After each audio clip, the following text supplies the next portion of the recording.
Bienvenue dans ma citadelle, je suis ravie de vous retrouver aujourd'hui pour une nouvelle vidéo. Aujourd'hui c'est la FAQ que je vous ai promis parce que oui, sur la chaîne on a passé les 1000 abonnés et je voulais vraiment vous remercier puisque tout ça c'est grâce à vous. Quand j'ai créé cette chaîne il y a 1 an et demi, je n'y croyais vraiment pas. À la base la première vidéo était du pur délire et donc je ne pensais pas que ça évoluerait, que je prendrais un plaisir d'en faire, à échanger avec vous.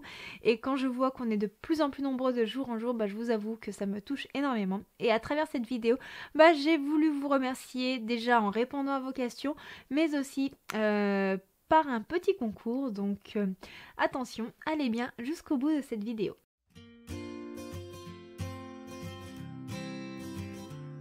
Je vais commencer par répondre à vos questions. Je vous avoue que j'en ai relevé certaines. Il y en a beaucoup qui étaient souvent les mêmes, donc je vais les regrouper en une seule et même réponse.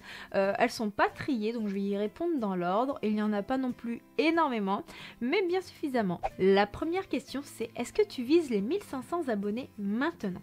Alors, viser les 1500, je ne sais pas. Est-ce que je vise un chiffre en particulier? Je n'en ai aucune idée.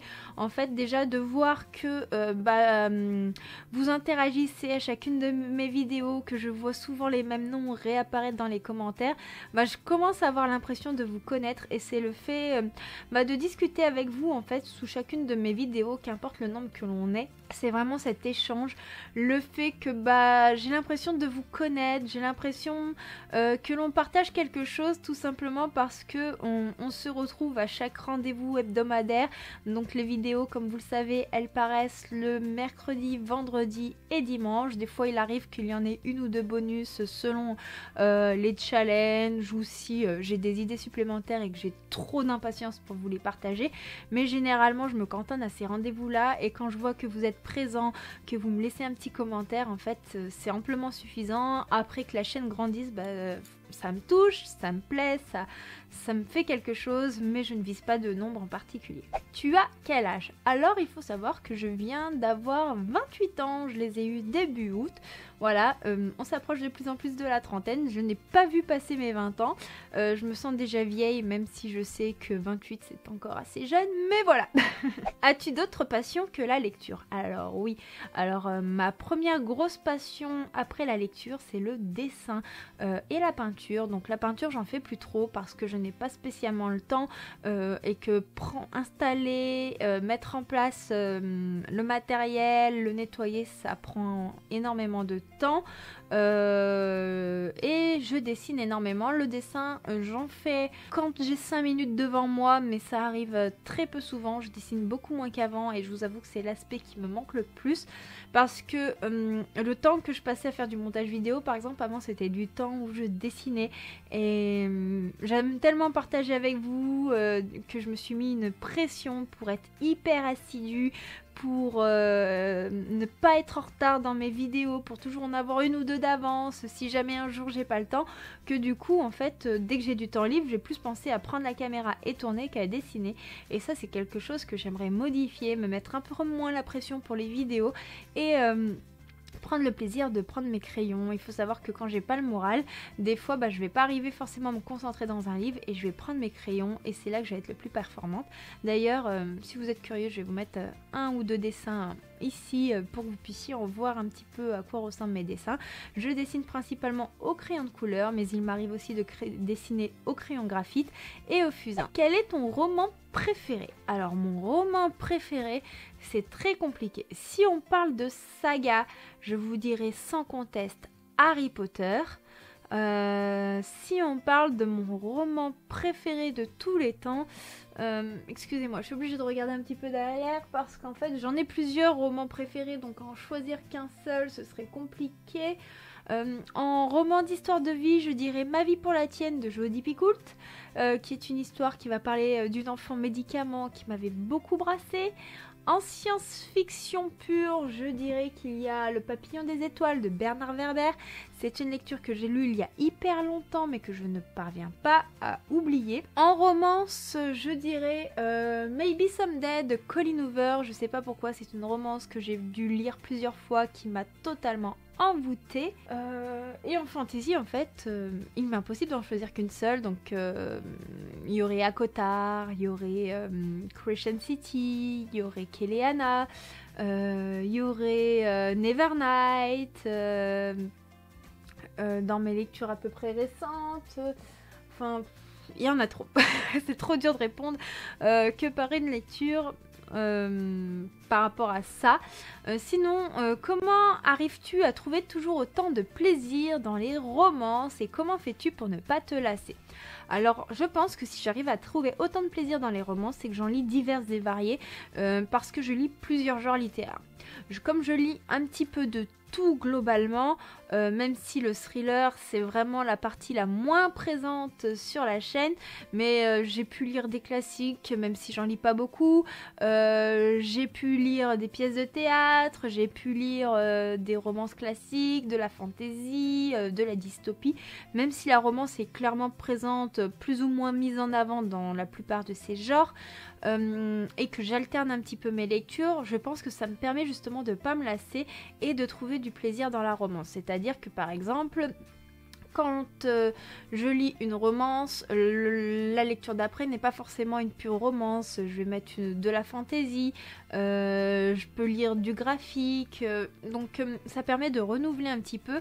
Après en romance, je deviens plus exigeante avec le temps parce que il y a des thématiques qui avant ne me paraissaient pas toxiques, qui ne me gênaient pas, mais j'avais pas la même réflexion qu'aujourd'hui et je n'avais pas lu autant de romances et donc maintenant certaines thématiques vont un peu plus me titiller, je vais être un peu plus dure dans mes notations au niveau de l'originalité et pour moi l'originalité qui va me mettre du peps dans le roman c'est vraiment la plume de l'auteur, c'est le peps qu'elle va réussir à glisser dans les dialogues, c'est le travail des personnages et si les personnages me plaisent, si j'arrive à m'attacher à eux, je vais prendre du plaisir tout simplement. Je cherche pas à lire une romance pour chercher la romance qui va sortir de l'ordinaire. Je vais lire une romance parce que j'ai besoin d'une lecture émotionnelle, que j'ai besoin d'une lecture qui va me faire mettre des frissons, qui va me faire rire. Tout dépend. Puis en romance maintenant il y a de multiples genres. Il y a la romance dramatique, il y a la romance comédique, il y a des romances psychologiques. On a de la romance new adulte, de la romance adulte, on a des histoires de vie, on a des thématiques fortes aussi qui sont abordées dans les romances. Souvent on a des thématiques telles que la drogue, on a des thématiques tout simplement de retrouvailles, des thématiques au travail, enfin des thématiques de vacances, enfin il y a de multiples sortes de romances donc je pense que on arrive toujours à en trouver une qui nous plaît et puis l'alternance des lectures est vraiment ce qui permet de ne pas me lasser. Par exemple, je vais aussi lire des romances historiques, donc on sort vraiment de différents cadres, de milieux sociaux, de milieux culturels, et je pense que c'est tout ça qui fait la richesse de la romance et qui permet de ne pas me lasser. Comment as-tu décidé de te lancer sur YouTube? Alors, je vous ai un petit peu répondu sur cette question en début de cette vidéo, même si cela n'était pas forcément très clair. En fait, je me suis lancée pendant le premier confinement, mais c'était pas du tout volontaire. Quand j'ai lancé mon blog et tout ça, Gauthier me disait « Oh, tu verras, un jour tu te lanceras sur YouTube ». Et moi qui suis assez timide dans la vie de tous les jours, quand je connais pas, c'était totalement impensable parce que même si vous me voyez comme je suis quelqu'un de très complexé, qui a beaucoup de mal à interagir en faisant le premier pas vers les autres. Une fois que les gens sont venus vers moi une fois, c'est bon, en fait j'y vais, mais faire le premier pas de moi-même, j'ai beaucoup de mal. Je suis quelqu'un qui va vite se retrancher, qui va se mettre à part avec son bouquin. Je suis assez timide au premier abord. Après, une fois que je connais la personne, comme je vous ai dit, ça va tout seul, hein. Je suis plus du tout timide, je suis folle, mais Pour moi c'était impensable en fait de me mettre en avant devant la caméra. Et puis un jour j'ai voulu faire comme les gens que je voyais sur mes vidéos, que j'adorais regarder, des chaînes comme Kimi Collection, Alex Boukina en Prada, qu'est-ce que je regardais, Audrey le Souffle des mots. C'est vraiment les premières chaînes que j'ai suivies sur Booktube avant de me diriger vers plein d'autres chaînes que j'ai adorées, donc je vais pas citer tous les noms ici. Et j'ai voulu faire un unboxing comme je pouvais en voir sur les vidéos Booktube, et je me suis éclatée. J'ai pris le téléphone, je l'ai posé sur la table de la salle à manger, j'ai pris un carton, je venais de recevoir une de mes commandes, et puis j'ai fait genre je l'ouvrais. Et puis je me suis dit, oh c'est drôle. Bon, la vidéo est totalement pourrie au niveau de la qualité, on voit que j'étais pas du tout à l'aise. D'ailleurs elle est sur YouTube, hein, là vous pouvez la trouver. Et je savais pas du tout comment faire un montage. Et puis je me suis dit, bon bah je vais quand même la mettre sur YouTube. Et Gauthier me fait, bon on va quand même mettre une petite musique de fond, tout ça, tout ça. Du coup on s'est mis à chercher un logiciel de montage. On a essayé de regarder un petit peu comment ça marchait. On avait trouvé un logiciel de montage qui était gratuit, mais c'était vraiment pas ça pour le montage. Donc on s'est lancé là-dedans, et puis après j'ai eu envie d'en refaire. J'ai un petit peu galéré au début, je filmais, puis dès que j'accrochais sur un mot je recommençais toute la vidéo. C'était catastrophe parce que comme je ne savais pas faire de montage, en fait j'avais pas compris que si je fourchais sur un mot, j'avais simplement juste à faire une pause, redire la même phrase, et que je couperais simplement la phrase où j'ai fourché sur le mot. J'étais pas du tout à l'aise avec ça. Et en fait j'ai pris tellement de plaisir à partager, à parler lecture avec des gens qui sont tout simplement aussi passionnés que moi, qui partagent des lectures avec les miennes, que j'ai eu envie de continuer. Et maintenant en fait je me vois pas arrêter de prendre la caméra et de vous parler. Donc c'est vraiment parti d'un délire, histoire de faire comme toutes les booktubeuses, tout ça. J'avais pas du tout l'intention de montrer ça. Puis en fait après je me suis laissée porter par le délire. Je vous avoue que pendant le premier confinement, j'avais totalement arrêté mon activité, puisque comme je suis asthmatique, le médecin m'avait dit que c'était hors de question que j'aille travailler. Ça m'avait créé énormément d'angoisse. J'ai jamais été aussi mal niveau santé que pendant que j'étais enfermée chez moi. Donc après, même si je suis asthmatique, pour les autres confinements et autres, il m'a pas arrêté, parce qu'en fait il a vu que ça m'avait été totalement délétère. Et donc c'est en me concentrant sur ces vidéos YouTube, sur mon blog, sur mon compte Instagram, que j'ai réussi à calmer un petit peu ces angoisses. Et donc c'est un petit peu mon exutoire en fait. Ça me fait du bien de me plonger là-dedans et de partager. Quel est ton plus gros coup de cœur de 2021? Alors sans surprise, je pense que si vous avez vu mes dernières vidéos, vous le savez, il s'agit de Crescent City de Sarah J. Maas. Nous sommes dans de l'urban fantasy avec un petit côté thriller. J'ai été totalement emportée par cet univers de dingue, l'originalité qui met l'auteur, cette histoire totalement folle. Je vais pas vous refaire un update lecture là-dessus, je vous invite directement à aller voir les vidéos où j'en parle. Ce sera plus simple parce que sinon la vidéo va faire une demi-heure. Je pourrais parler de Crescent City non-stop. Je crois que c'est mon plus gros coup de cœur de l'année. Je n'arrive pas encore à le situer parmi mes livres préférés, mais ça a été une lecture totalement époustouflante. Comment fais-tu pour lire autant? Alors ça c'est une question qu'on me pose assez régulièrement. En fait il faut savoir que déjà je lis très très rapidement. Donc c'est un paramètre à prendre en compte. Depuis que je sais lire, et même avant en fait, j'avais le nez plongé dans les bouquins. Moi mes parents ils me privaient de lecture pour me punir. Ils me disaient on peut te priver de télé, on peut te priver de sortie, tu t'en fous. Le seul truc qui te touchait c'était te priver de lecture. Donc en prenant en paramètre ce compte là, forcément j'ai toujours eu un livre à la main, j'ai toujours lu, j'ai toujours été plongée dans les mots, donc j'ai un rythme de lecture qui est rapide.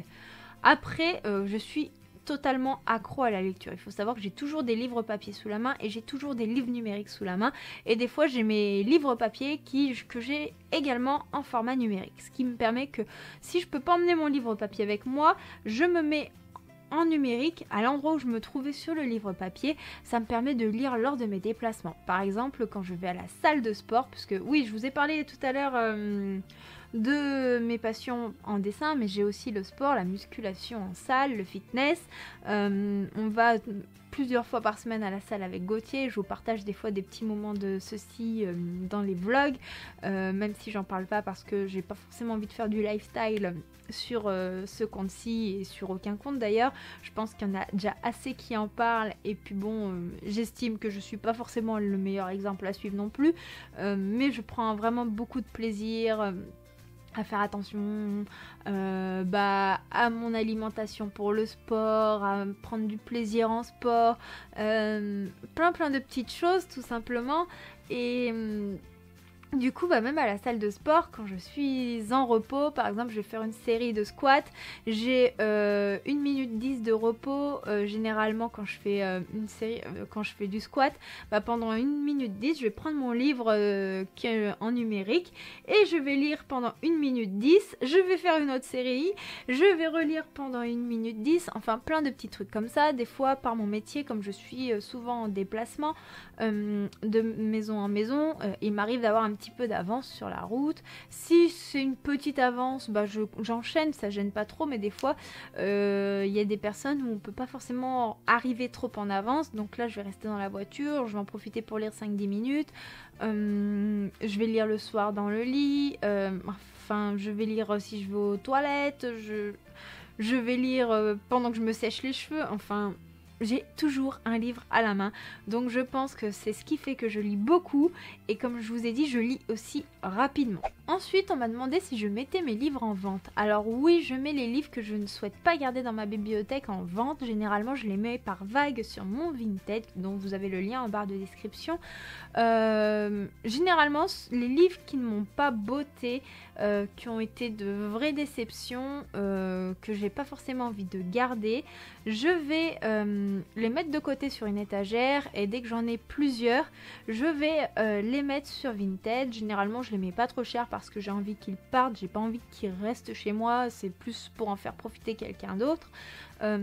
Surtout que pour aller mettre mes livres dans une boîte à livres, moi j'ai plusieurs kilomètres à faire, j'en ai pas dans ma ville, il faut que j'aille dans les villes à côté, donc je vous avoue que je mets pas tout le temps les livres dans une boîte à livres. Par contre, si je sais que je passe à côté d'une boîte à livres, des fois je vais prendre 2-3 livres et puis je vais les déposer.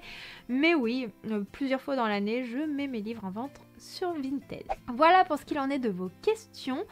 Concernant le concours, je vais vous concocter, mais vous l'aurez en barre de description parce que je ne l'ai pas encore fait, un petit Google Doc à répondre pour que je puisse avoir les informations afin de vous contacter et vos souhaits, parce que concernant le concours, il y aura un livre broché à gagner et un livre poche, donc ce seront des livres de votre choix, donc n'hésitez pas à remplir ce petit Google Doc en me donnant votre prénom, votre nom, un moyen de vous contacter. Je vous contacterai sûrement par mail, me dire quel livre vous tente. Les envois se feront par Amazon parce que niveau frais de port, niveau envoi, pour moi c'est ce qui sera le plus simple. Et puis sur ce, n'hésitez pas du coup à le remplir, à participer. Moi ça me fait plaisir de vous gâter pour vous remercier de votre fidélité, d'être toujours de plus en plus nombreux. J'aimerais vous gâter un petit peu plus, mais je n'ai pas forcément les moyens. Sur ce, je vous laisse. N'hésitez pas à lâcher un petit pouce bleu si cette vidéo vous a plu. Et puis je vous dis à très bientôt pour une prochaine vidéo. Ciao ciao.